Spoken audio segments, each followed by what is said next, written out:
अस्सलाम वालेकुम dear students, 9th class computer science की आज की इस वीडियो में हम डिस्कस करेंगे big data and its application. That is the most important topic. Data science के साथ साथ ही ये टॉपिक भी बहुत इंपॉर्टेंट कंसिडर किया जाएगा और ये लॉन्ग क्वेश्चन है। ठीक है, बिग डाटा बेसिकली हम कहते हैं, पहले तो हम समझेंगे कि एक्चुअली बिग डाटा है क्या और उसकी एप्लीकेशंस क्या है, कहाँ कहाँ पे कौन कौन से फील्ड ऑफ लाइफ में वो हमें हेल्प करता है। बिग डाटा कहते हैं जहाँ पे ह्यूज अमाउंट के अंदर डाटा हो, कॉम्प्लेक्स डाटा हो, बड़ी मकदार का डाटा सेट हो, आप ये समझ लीजिए। और उसके अंदर डाटा की जो वेलोसिटी है, यानी कि जो डाटा की स्पीड है, डाटा की जो ट्रांजैक्शंस हैं एक तरफ से दूसरी तरफ जाने के लिए, सेंडर से रिसीवर, रिसीवर से वापस, तो वो जो चीज़ें हैं बेसिकली उसके अंदर जो ट्रांजैक्शनल स्पीड है वो बहुत ज़्यादा तेज़ हो, तो ऐसे डाटा को ना हम बिग डाटा कहते हैं। सर इसकी एग्जांपल क्या है, देखें फॉर एग्जांपल हमारे पास जैसे कि हम एग्जांपल ले लेते हैं जी यूट्यूब की। ठीक है, तो यूट्यूब के ऊपर तकरीबन दिन में हज़ारों लाखों वीडियो जो है वो लोग अपलोड करते हैं। एक ही वक्त के अंदर लोग कमेंट्स कर रहे होते हैं, पोस्टिंग्स कर रहे होते हैं, तो ये एक बिग डाटा की एग्जांपल है। इसके अलावा अगर हम अपनी बुक के अकॉर्डिंगली भी बात करें तो जैसे फेसबुक है, हम फेसबुक की एग्जांपल ले लेते हैं। फेसबुक के ऊपर लोग कमेंट कर रहे हैं, लोग पोस्टिंग्स कर रहे हैं, लोग जो है वो चीज़ों को, जो भी पोस्ट है उसको शेयर कर रहे हैं, एक ही वक्त के अंदर ये सारा कुछ हो रहा होता है। तो फेसबुक भी क्या है, एक बिग डाटा की एग्जांपल है, क्योंकि उसने बहुत बड़े लेवल के रिकॉर्ड्स को अपने अंदर मैनेज किया हुआ, स्टोर किया हुआ। तो जहां पर डाटा की मकदार बहुत ज्यादा बढ़ जाती है, एक्सट्रीमली लार्ज डाटा जो होता है लेकिन कॉम्प्लेक्स है, या देखिएगा ना उसका ये वाला जो स्ट्रक्चर है ना पोस्टिंग का, और रियल टाइम में वहां पर कमेंटिंग भी हो रही है, पोस्टिंग भी हो रही है, शेयरिंग भी हो रही है, ये उसके स्ट्रक्चर को कॉम्प्लेक्स बना देता है। ऐसे डाटा को हम लोग बिग डाटा कहते हैं। उसके लिए नाम के साथ हम लगाते ही बिग डाटा, मतलब एक बड़ी मकदार का डाटा। जैसे आप नेटफ्लिक्स की एग्जांपल ले लो, आप लोग अमेज़न की एग्जांपल ले लो, उसमें देखिए ना एक वक्त में सारा दिन में सेल परचेज का काम हो रहा है। ठीक है, चीज़ों को सेल किया जा रहा है, ठीक है, डिफरेंट स्टोर से चीज़ों को परचेज किया जा रहा है, बाय किया जा रहा है, फिर ट्रांजेक्शन्स हो रही हैं, पैसे सेंड हो रहे हैं, नंबर्स का हिसाब हो रहा है। ये तमाम जो जितने भी प्लेटफॉर्म्स आपको बताएं, ये बिग डाटा की रियल लाइफ में जो हमारे एग्जाम्पल्स हैं वो है। ठीक है, तो हमारे सिलेबस के अकॉर्डिंगली हम लोगों ने सबसे पहले बिग डाटा की डेफिनेशन कर दी है। Big data refers to extremely large and complex sets of data that are difficult to process using traditional methods। देखिए इसको हम आम तौर पे जो है ना, हमारे जो ट्रेडिशनल मेथड है, जैसे हम किसी फाइल को मैनेज कर रहे होते हैं, जैसे हम एक नोटपैड या एमएस वर्ड की फाइल को मैनेज कर रहे हैं, जैसे हम एक्सेल के डाटा को मैनेज कर रहे हैं, उस तरीके से आप उसको मैनेज नहीं कर सकते। इसके लिए आपको जो है वो एडवांस टेक्नोलॉजी चाहिए होती है, आपके पास एडवांस मेथड्स होते हैं, स्पेशल टाइप के सॉफ्टवेयर होते हैं जिनके जरिए से आप एडवांस ये जो बिग डाटा है उसको जो है वो क्या कर सकते हो, मैनेज कर सकते हो। मैनेज करने से मुराद ये है कि डाटा को इंसर्ट करना, डाटा को डिलीट करना है, डाटा को रिकॉर्ड को मैनेज करके रखना है, स्टोर करके रखना है। तो ये सारे काम जो है वो स्पेशल टेक्निक्स के जरिए से होते हैं। उसमें उन्होंने एग्जांपल दिया जी आपके बुक के accordingly huge pile of documents, तो आप यही लिखेंगे डेफिनेशन के साथ, आप ये लिख दोगे ह्यूज पाइल ऑफ डॉक्यूमेंट्स के जहां पे हमारे पास डॉक्यूमेंट्स, ऑडियो, वीडियो या कोई भी हमारे पास जो चीज है उसका पाइल पड़ा हुआ, यानी कि उसकी कलेक्शन पड़ी हुई है। ठीक है, तो हम लोग क्या करते हैं, जैसे उसको मैनेज करते हैं ना आप लोग, वो बेसिकली किसकी एग्जांपल है, बिग डाटा की। इंट्रोडक्शन टू बिग डाटा में extremely large and complex data, जिसको हम आम तौर पे आम मेथड्स के साथ ट्रीट नहीं कर सकते, इसके आगे वो लाइन आ जाएगी। एंड नेक्स्ट, इसको समझने के लिए हमें बेसिकली 3 V's को अंडरस्टैंड करना होता है। 3 V's यानी कि volume, V for volume, V for velocity and V for variety. ये 3 आइटम्स, ये 3 जो टर्म्स हैं, आप लोगों ने इनको अंडरस्टैंड करने की कोशिश करनी है। ये बिग डाटा से रिलेटेड है। देखें अगर हम बिग डाटा की वॉल्यूम की बात करें तो बिग डाटा का वॉल्यूम जो है वो बहुत ज्यादा होता है, वास्ट अमाउंट के अंदर। क्यों, क्या मतलब इस चीज का, बिग डाटा का वॉल्यूम से मुराद ये, जैसे आप फेसबुक की बात कर लो तो फेसबुक का वॉल्यूम बहुत ज्यादा है, यानी कि उसके ऊपर पोस्टिंग्स बहुत ज्यादा है। डोमेन का कॉन्सेप्ट नहीं है कि लिमिटेड एरिया या लिमिटेड रीजन जो है वो जस्ट उसके ऊपर पोस्टिंग करेगा, या एक खास तबका जो है वही सिर्फ उसके ऊपर कमेंट्स कर सकता है, ऐसा नहीं है। आप समझ रहे हैं बात को, यानी कि वहां पर डोमेन का कोई कॉन्सेप्ट नहीं है, रीजन का कोई कॉन्सेप्ट नहीं है। वर्ल्ड वाइड लोग जो है वो उसके ऊपर पोस्टिंग कर रहे हैं, कमेंट कर रहे हैं, और उसका बहुत बड़ा वॉल्यूम है। बिलियंस ऑफ पोस्टिंग जो है ना, कमेंट की पोस्टिंग हो या पिक्चर की पोस्टिंग हो या ऑडियो वीडियो किसी भी चीज की पोस्टिंग हो, बिलियंस ऑफ पोस्टिंग जो है वो एक दिन में होती है वहां पर। ऐसे डाटा को हम लोग, ऐसे स्ट्रक्चर को हम लोग बेसिकली बिग डाटा बोलते हैं, याद रखिएगा। और उसका वॉल्यूम हम डिस्कस करेंगे, उसका एक ह्यूज वॉल्यूम है। नेक्स्ट उसके अंदर हम उसको रीड करते हैं बेसिकली उसकी वेलोसिटी से।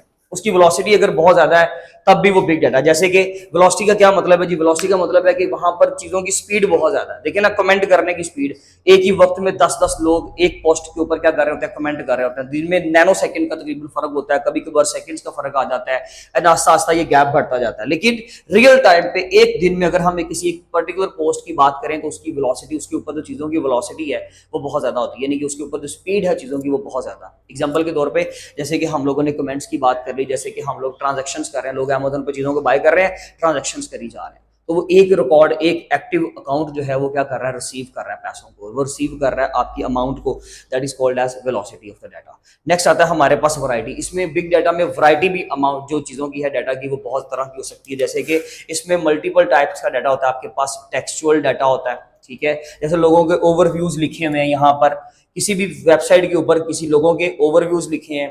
फिर इसके अंदर नंबर्स होते हैं, यानी कि न्यूमेरिक डाटा होता है। नंबर्स में क्या, जैसे कि ट्रांजैक्शंस हैं, जैसे कि आपके सारे बिजनेस का हिसाब है सारा इसके अंदर, वो चीजें भी हो सकती हैं। फिर इसके अलावा इसमें ऑडियो और वीडियो ये डाटा भी हो सकता है। इसका मतलब हुआ कि ग्राफिकल डाटा भी है, टेक्सचुअल डाटा भी है, मींस के अल्फा न्यूमेरिक डाटा भी है। तो इसमें वैरायटी ऑफ द डाटा है, इसमें यानी कि आपके पास डिफरेंट टाइप्स का डाटा जो है वो पाया जाता है। इसलिए हमने इन 3 V's के जरिए से हम अपने बिग डाटा को डिफरेंट एस्पेक्ट के ऊपर पढ़ते हैं। जैसे कि उसमें जो लाइन है हम लोगों ने पढ़नी है, जो हम लोगों ने किस तरीके से इन V's को तैयार करना है। वॉल्यूम की अगर हम बात करें तो this refers to the sheer amount of data collected, for example consider the countless post, likes and comments shared on social media. यहां तक शॉर्ट इसका इनफ होगा।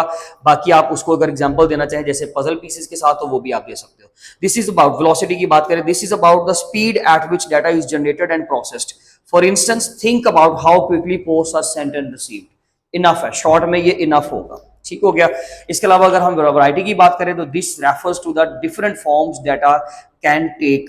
डाटा की डिफरेंट जो है वो फॉर्म्स हो सकती हैं, डिफरेंट फॉर्म्स ऑफ डाटा हो सकता है, डिफरेंट टाइप्स का डाटा हो सकता है। For example data is not just numbers, it can also include text, images, videos and more, right.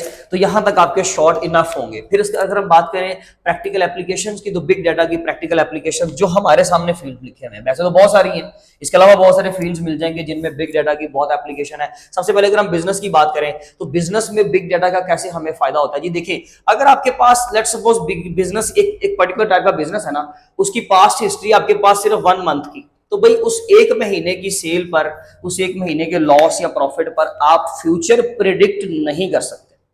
अगर आपने फ्यूचर प्रिडिक्ट करना है, कौन सी प्रोडक्ट रखनी चाहिए, कौन सी नहीं रखनी चाहिए, कौन सी बिकेगी, सर्दियों में कौन सी बिकेगी, गर्मियों में कौन सी बिकेगी, अगर आपने ये चीजें प्रिडिक्ट करनी है ना, तो आपके पास बड़ी मकदार का डाटा होना चाहिए। बड़ी मकदार का डाटा डेफिनेटली टाइम लेता है, उसको स्टोर होने में भी फिर डेफिनेटली टाइम लगेगा। अगर मैं कहूँ कि जी मैं फेसबुक की सारी की एक दिन की पोस्टिंग से मैं कोई पैटर्न ड्राइव कर लूंगा, तो वो मैं पैटर्न एक दिन की पोस्टिंग से, चाहे वो बिलियंस में है, मैं नहीं कर सकता, ठीक है। तो टाइम का फैक्टर आप नहीं छोड़ सकते, यानी कि आपके पास तकरीबन पास्ट हिस्ट्री पड़ी हो सालों में, यानी कि ईयर्स में 2, 3, 4 साल की हिस्ट्री पड़ी है, या आपके पास तकरीबन जो है वो 6, 7, 8 मंथ्स की जो आपके पास डाटा पड़ा हुआ है, तब आप उसके ऊपर प्रेडिक्शन कर सकते हो। तो वो बिजनेस में कहता है कि हम छोटी मकदार के डाटा के ऊपर कभी भी हम लोग प्रेडिक्शंस नहीं कर सकते, हम कोई डिसीजन नहीं ले सकते, डिसीजन मेकिंग नहीं कर सकते। लेकिन अगर हमारे पास बिग डाटा हो, बड़ी मकदार का डाटा हो, तो फिर हम लोग उसके ऊपर डिसीजन ले सकते हैं, जैसे कि हमें कौन सी प्रोडक्ट रखनी चाहिए और कौन से सीजन के अंदर हमें कौन सी प्रोडक्ट को जो है वो सेल करना है। रिटेल, जैसे हमारे ऑनलाइन स्टोर्स होते हैं, जैसे आप इसी तरह से आपके फिजिकल जो स्टोर्स होते हैं, जो रिटेलर शॉप्स होती हैं,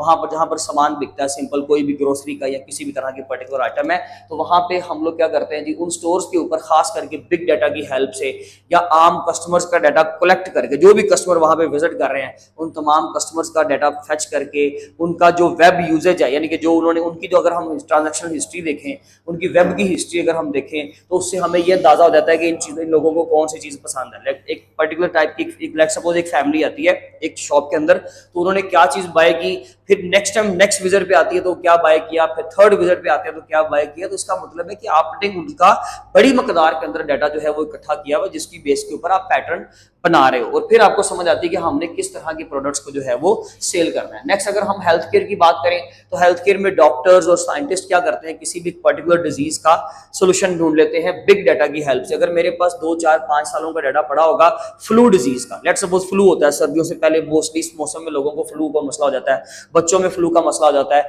तो हम लोग क्या करेंगे, हम अगर प्रेडिक्शंस अपने पास रखेंगे, हम सारा डाटा अपने पास रखेंगे, तो मैं प्रेडिक्ट कर सकता हूं, हम उस फ्लू सीजन के आने से पहले उसकी वैक्सीन को तैयार कर सकते सकते हैं, उसके मेडिसिन को, उसकी मेडिकेशन को, जो भी उसके लिए इकदाम है वो हम सारे एडवांस में तैयार करके बैठ सकते हैं। उससे हमें बेनिफिट होगा, ऑब्वियसली बेनिफिट होगा। तो ये चीज़ बेसिकली हमें हेल्थ केयर में भी बेनिफिट देती है। फिर अगर हम फाइनेंस की बात करें तो फाइनेंशियल रिकॉर्ड जितने भी हैं, जितने भी फ्रॉड्स अटेम्प्ट किए जाते हैं, उन तमाम, अगर हमारे पास बिग डाटा होगा, अगर हमारे पास बड़ी मकदार का डाटा, हमारे पास पुराने फाइनेंशियल रिकॉर्ड्स हैं जहां पर फ्रॉड हुए थे, वो पैटर्न में ड्राइव करूंगा और उसकी हेल्प से मैं फ्रॉड को डिटेक्ट कर सकूंगा कि नेक्स्ट टाइम मैं फ्रॉड नहीं होने दूंगा।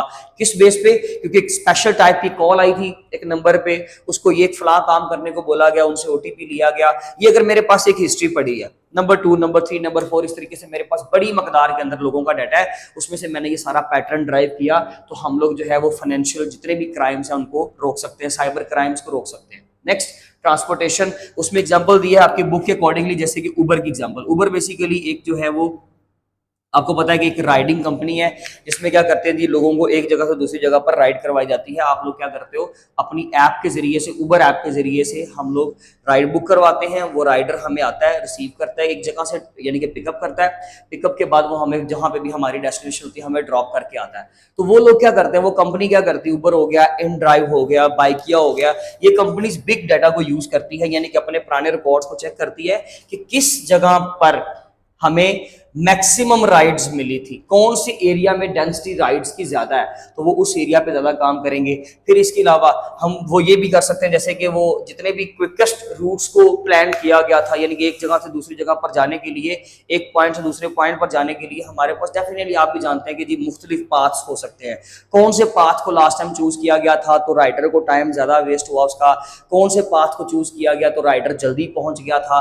इस तरह से वो डिफरेंट पैटर्न्स ड्राइव करके नेक्स्ट टाइम इन फ्यूचर वो किसी भी राइडर को बेटर गाइड दे सकते हैं कि जी आप फला रास्ते से ना जाएं, इस रास्ते से चले जाएं। वो बेसिकली अपनी वो प्रेडिक्शन दे रहे होते हैं, वो अपने जो पास्ट एक्सपीरियंस है उसकी बेस पे ये सारा काम कर रहे होते हैं। इन शॉर्ट, आसान लफ्जों में देखा जाए तो ये एक अलग से लॉन्ग क्वेश्चन कंप्यूटर में कंसिडर हो सकता है, एप्लीकेशंस ऑफ बिग डाटा। ये बहुत इंपॉर्टेंट पोर्शन है, ये आसान नहीं है ये, और ये आम चीज नहीं है, इसको समझिएगा, ये बहुत इंपॉर्टेंट है। इसके अलावा अगर हम बात करें ओवरऑल लॉन्ग अगर आ जाता है तो आपने सिंपल यहां से डेफिनेशन, इस एग्जांपल को आप थोड़ा कंटेंट बढ़ा लेंगे, यहां से डेफिनेशन और 3 V's को एक्सप्लेन करके जितना बताया, लॉन्ग में भी बेशक आप उतना लिख दे, कोई इशू नहीं है। लेकिन अगर ये आता है, सपोज आपको सिर्फ ये वाला हिस्सा, हमें डिफरेंट एस्पेक्ट्स ऑफ लाइफ के अंदर एप्लीकेशंस नहीं बतानी, फिर आपने 3 V's के ऊपर पूरी बहस करनी है उनका कंटेंट आपने बढ़ा लेना, इसका स्क्रीनशॉट ले लें। अगर आपका कोई क्वेश्चन, कोई क्यूरी हो तो आप लाजमी तौर पे पूछ लीजिएगा, अदरवाइज हम अपनी इंशाल्लाह नेक्स्ट वीडियो में मिलेंगे। अपना बहुत ख्याल रखें, थैंक यू सो मच।